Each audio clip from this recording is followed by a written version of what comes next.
Hi, welcome to another episode of The Sacred We, the place where we teach and guide you into the practice of sacred relationship, which is the art of using the medium of the relationship for our own awakening.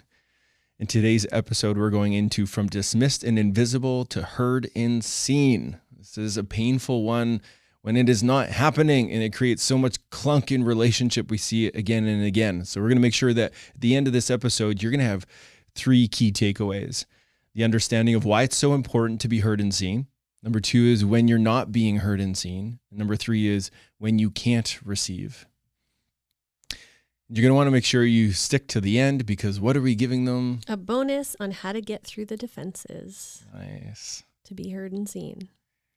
So a few days ago, I went to Mike and I was sharing because we've had a lot going on in our world. It's been really busy. We've been executing a lot. I noticed my attachment system can start to feel distant, and I had a loneliness coming up. So I moved towards Mike and made the request to be met with more touch and eye contact and warmth. And it did get a little bit crunchy as we were sorting that out, because it was hard to hear each other, but we stayed with it. We moved through it. We kept working at understanding each other. We co-regulated and clarity came. And what that led to the next day. This is such an interesting place for me because my default is logical. So when you ask me for certain things to do, it's hard for me to hear it. And I get defensive and I go to me too.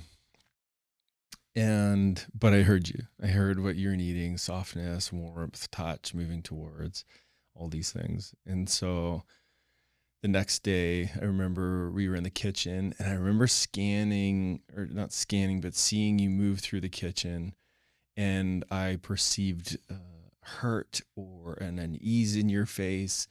And my default, again, even though I knew what you needed, my default was, I perceived it as a threat. I took it personal, and I just wanted to get away from the hurt that I was seeing in you. And I went into the other room and I really oriented myself. I used our heard and seen framework for myself and got myself into a place of clarity. And then I had what I describe as 1 inch of space. And I had this resource to then move towards you and actually see what was going on. This isn't a personal attack on me. I didn't do anything bad or wrong. You are hurt and scared. And so when I looked at that, hurt and scared, that's easier to relate with for me. So I remember walking into the kitchen, moving towards you, and I was moving 3 times slower than I normally would want to move. And I really changed my tone, and I took my left hand and I put it behind your back, and I dropped my eyes a little bit lower to meet yours and invite yours to connect to mine. And I put my right hand on your chest, like on your heart. And I said, hey, and took a breath. I said, hey, I'm here.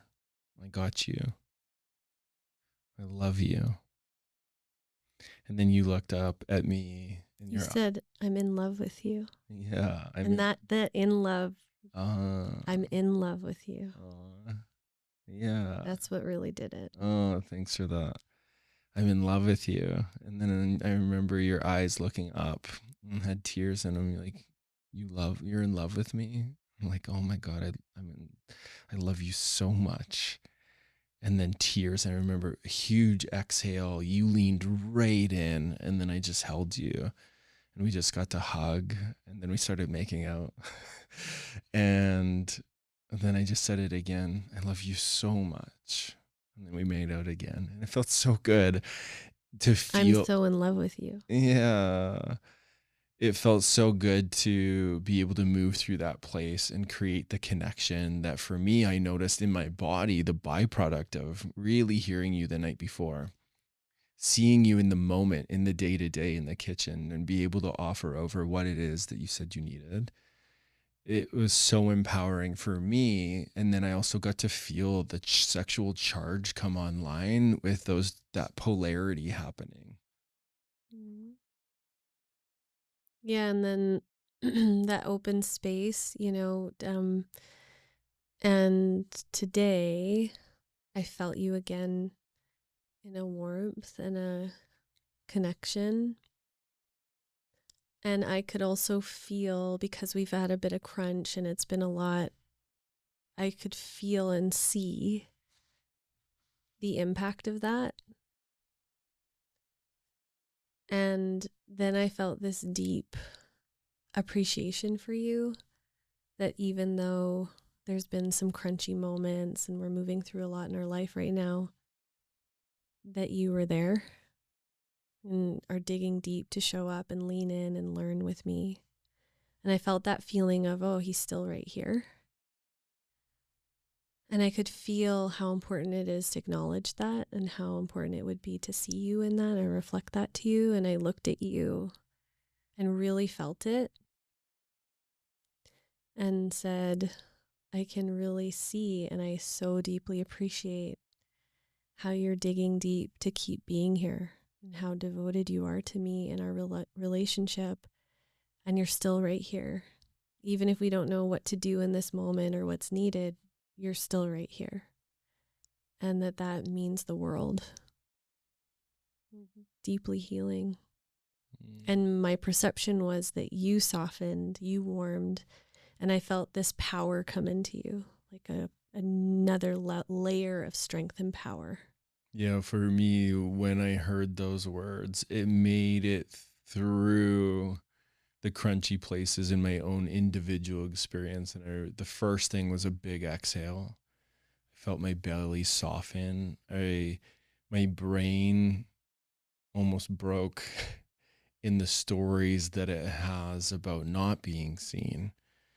And I felt really seen and respected and valued. And it felt relieving. It's interesting. It's not that you don't offer over those reflections in other places, but that specific reflection is exactly what I needed to be seen in. And it created a deep sense of calm and relaxation. So grateful. Yeah, and so we really want to dive into today why it's so important to be heard and seen. And we're actually going to be teaching a 90-minute deep dive on this called Heard and Seen on June 8th. If you're listening to this now, this week, on this and doing practice, how to be heard and seen, the heard and seen framework. But why it's so important. When we get the felt sense in relationship of being heard and seen, that is, to me, that is the moment of connection.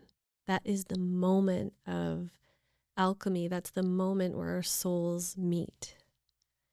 It's the moment where we're able to witness other and be with them in how they're different and who they are, and witness them and journey with them.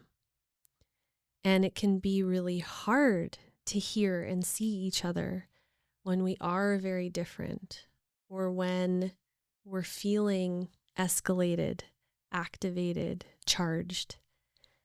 Our nervous system will literally go into a heightened state where it makes it really hard to take in another person's words and process it in the executive function of our brain, because the executive function of our brain can only take in the words and really make good sense of it if there's a certain level of safety in our nervous system.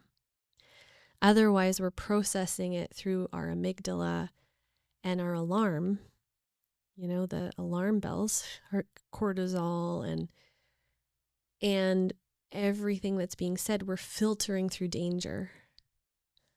And this is what makes the art of being seen and heard so important, because we have to really slow down enough, and we have to build the skill of being able to get ourselves into a state where we can hear and see each other, and to practice that skill in order for us to really learn about each other, to really be in the ongoing curiosity. And I've been really working with this word curiosity. What does it mean to cultivate the capacity in the moments where we're not hearing and seeing each other, to be curious and to almost just listen even to the moment and be curious in the moment about that?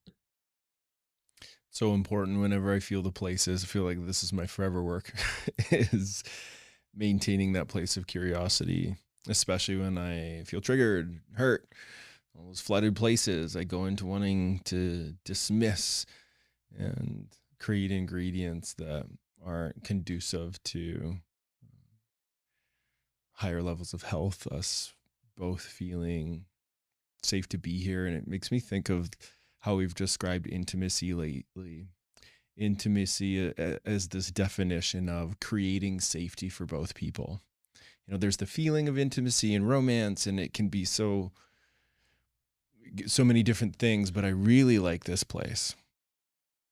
I want to get super curious in how to create safety for both of us to be here, to be seen and heard. Because if we're seen, heard, and understood, we can integrate our moment to moment experience, and it's safer to be our full selves. And I noticed that for me, when you see me in my humanness and love me, or when you see something I offer and value it, when I'm able to see and hear what it is you're asking for, and it's clear and I can deliver it, it makes life more enjoyable, juicy, and fun and playful, because there's not so much energy to have to digest. It's lighter. Like the field is lighter because we are more relational. And why this is so important, it makes me think of Dan Siegel's work, and he's studied the human mind and biology for decades. And I love this piece. I rest into it often now. And that is, our level of health is determined based off of our capacity to integrate our already lived life. And in order to integrate our life, we have to then understand integration. One of the most important ingredients for integration to happen is we need new information, but we also need relational attunement, which means, like you beautifully said, we need curiosity. If we're going to let new information into the space, then we're also going to need that relational attunement to be able to pay attention. Oh, what are they saying? What is happening? And then if that happens, we're able to integrate into more levity, and then both of us get to be here. And then now we're creating more safety for each other. And then that's the dance of intimacy. Yeah. When I think of all the powerful moments in our relationship where I've had ahas and shifts in awarenesses, and I've come to understand you better, and I felt understood better, as if I'm softening into more safety, it's been when we've been able to move through a place of hearing and seeing each other with breath, with pauses, with going slow enough that we're really digesting what's happening. And then my favorite moment is when I get a gem of understanding you better. I get to walk away with a gem of, oh, I get Mike better. You know, and we just had one like this where there was a place where I've been saying, that hurts my feelings, and because I've got this pattern. And, you know, you just said as we came in the studio, hey, thanks for helping me understand that part of you. I didn't quite get that. And it was as though you got it better, deeper. But that has been a process over time. And I think that's the thing, is part of the devotion is understanding that the importance is that when we keep practicing it and we get better and better at it over time, the importance is we get to know each other, and we also then get to be better partners for each other. And one of my other things that I think makes it so important is when we don't feel heard and seen, it's very hard to feel safe. If we don't feel heard and seen, we will feel more and more unsafe, because being heard and seen is a signal that someone cares about us, that they're attuning with us, that there's a relational resonance. And the more we don't feel heard, the more we don't feel seen, the higher the rates of danger and sense of aloneness and isolation and what's the point, collapsey kind of energy. And so we have Or to fighting, like fighting. all the defense strategies of the nervous system. Fight, fleas, fight. Fleas. Fleas. You'll even get fleas. Maybe. Oh no, not fleas. If you're a dog. Yeah, fight, flight, freeze, fawning, all of those defense strategies to avoid the vulnerability of not being heard and seen, because we are a biological species that are meant to be connected, and we develop that by mirrors and reflections. If we don't get accurate mirrors and reflections, that's super dangerous for an attachment system. And so we will collapse, fight, freeze, all the things. And then that's what creates then the symptom of, oh no, I feel so much shame or lonely, or what's wrong with me? And we internalize it. And then now we're just creating wedges and distance. Well, and my favorite part about the art of being heard and seen is really then I get to have an ally in life where we're feeling life together. And I get to receive your insights and understanding and experience of life that actually gives me insight and awareness and knowledge of life. You know, that's the beautiful treasure that I wouldn't get if I wasn't journeying alongside someone intimately. And yet I think we can also journey intimately alongside someone and we're not getting the depth of that treasure because we haven't mastered that art. We're actually learning not to go and talk about that thing and not to go into that thing. And, oh, he won't hear and see me there, so I'm not going to bring that up. And then we're losing the beauty of what we get to learn about life together. Yeah. And so when you're not being heard and seen, we've kind of dove into this, but this is a real thing, right? What do we do when we're not feeling heard and seen, when we're not being met in that? And one of the things is that there will absolutely be times where our partner won't be able to hear and see us. And I know for me, there's been an ongoing journey of learning, because I used to look at relationship, I'm maybe a bit under a microscope, as in this moment is everything. And it's been really learning to trust the arc over time, because there's all kinds of places in our relationship where I haven't been heard and seen. But over time, I'm being heard and seen. Or it's 4 years later in this place that I was really needing to be heard and seen, I'm now being heard and seen. And so realizing it's also like a flower that keeps blooming, and how to make sure that we're being heard and seen enough, that there's enough safety, and then also trusting the journey of being heard and seen. You know, I've had places that it's taken years, and then you do. And then I'm so glad that I devoted to keep bringing it to you, to keep trying, to keep talking about it, to keep, you know, stretching my own muscle of how to speak to it and how to bring it to you. Working with your own charge and material around it, so the delivery of it isn't a dagger wrapped in venom. Yeah, that's right. Like there's so many pieces that we get to. That's the radical self-responsibility piece of, how am I delivering this message? Am I even clear in what it is that I'm needing or looking for, or requesting? And you've done such a beautiful job of doing your work to soften the delivery so that it's a nice envelope with a little wax press on it of, oh, I do want to open it to get to know and hear. And oh, now I get it. And not that. Well, sometimes it's got a little snake on it. Yeah, totally. And it's, you do need to open this. Yeah. Which I appreciate. Also mastering that art, right? Well, yeah. And there's how to do it in a way that's like, you gotta But in a relational way. In a relational way. This is not always niceties, Yeah. but I just want to honor and see you in the place where you've done so much work to see where I have limitations and how it's been delivered that I can't let it in because it's too intense. And you find the right amount of relationality in delivering it so that my imagining is you're honoring yourself that I will be heard and seen in this place. And there's work on both sides. I want to keep getting curious and ask the questions, but then also like tamper where there could be a bunch of material that are about men for generations of hurt and harm or whatever I represent.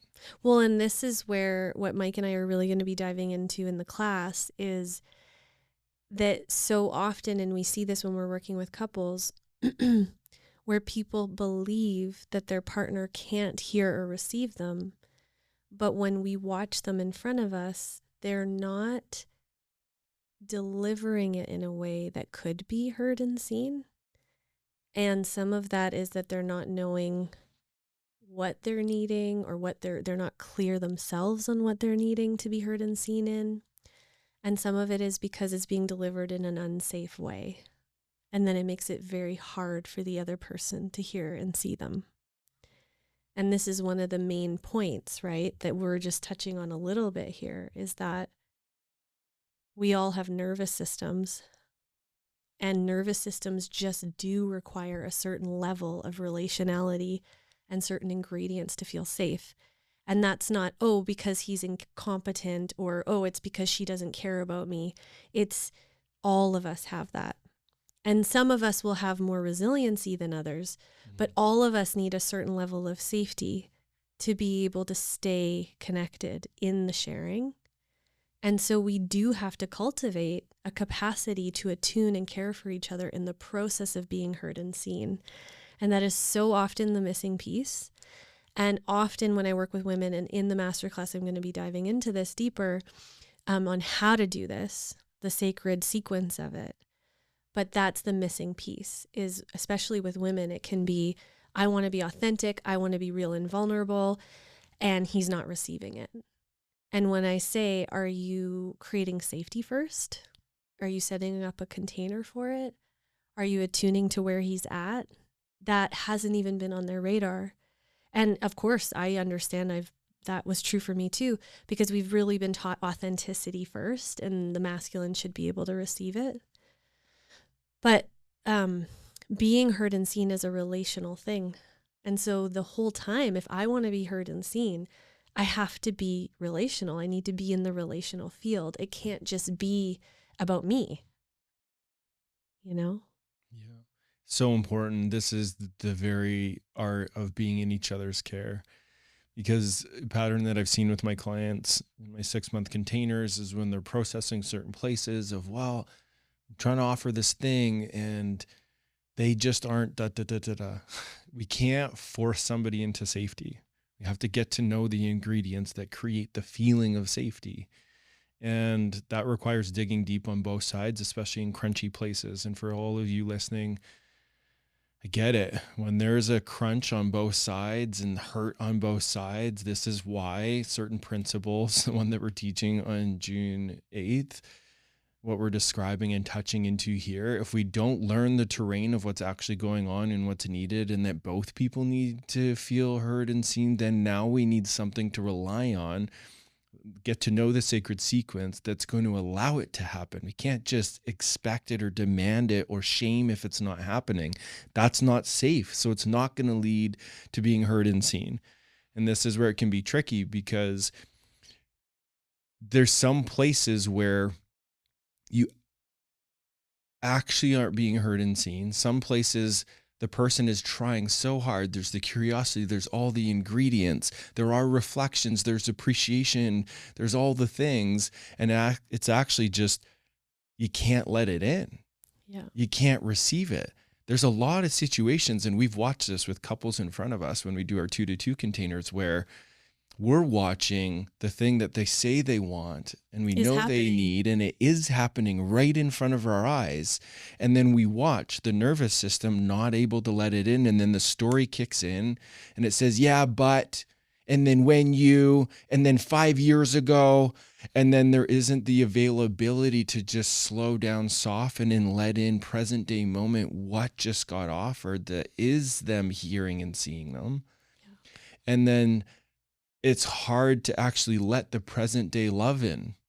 And that's important to talk about because there's a lot of couples, there's a lot of people that are walking around with a story and a narrative that's self-protection, saying, I'm not heard and seen in these ways.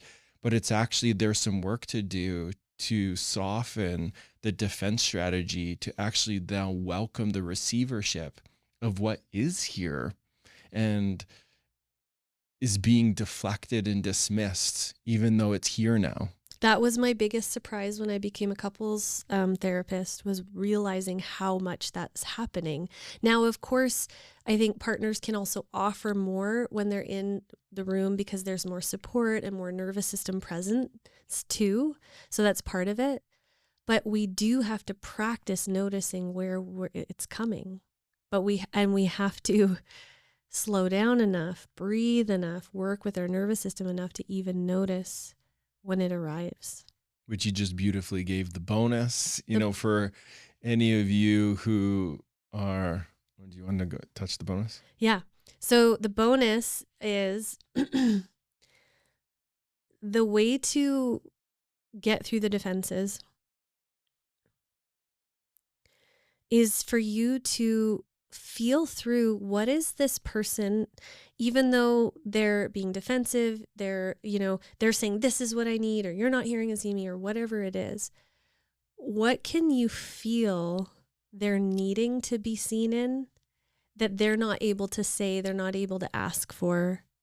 And if we can either name that, like feel through and name what you imagine they would really need to be seen in, and we've watched this, that will cut through defenses, no matter what the story is. If you can just name something, I imagine that you're feeling really unseen by me right now. I imagine that you're working really hard to meet me and that you're feeling really unappreciated in that right now. That will cut through the defenses like nothing. If you can just attune to any piece, it will help everything start to soften. And there's a somatic piece to add to that you beautifully described. For all of you listening, the words are so important, and there's a place where we have to slow down our own nervous systems if there's any charge. So if you notice charge, if you notice an ouchie, that's the place to just take a breath, extend the exhale longer than the inhale, to actually create space for your brain to bring in some more prefrontal cortex and respond instead of react, and then give a reflection from a slower pace with softer tone, with eye contact. Because now that nonverbal communication between you and your partner, that brain, the neuroreceptors are going to be tracking, oh, the softer tone. That's what it's actually looking for. The brain is looking for the evidence of safety. And when you soften that way, just like the story in the beginning, and your tone comes in with a gentleness, and then you give these reflections where there's ownership in it, defense strategies actually don't have a lot of place to stick. We are offering a masterclass on June 8th. 6 to 7:30 p.m. Pacific Standard Time, and the recording will be available. It's only $97. It's for couples or individuals who are calling in sacred partnership. And we would love for you to come. We're going to do teaching. There will be Q&A. There will also be practice, a way to actually practice this somatically. And of course, if you found this helpful, we'd appreciate a rating, a 5-star rating, a comment. We love hearing from you. Share with us what resonated or what questions you have. And if you want to forward this episode on to someone that you feel would find it valuable, that really helps us to spread our message and our word and our work. So thank you for tuning in.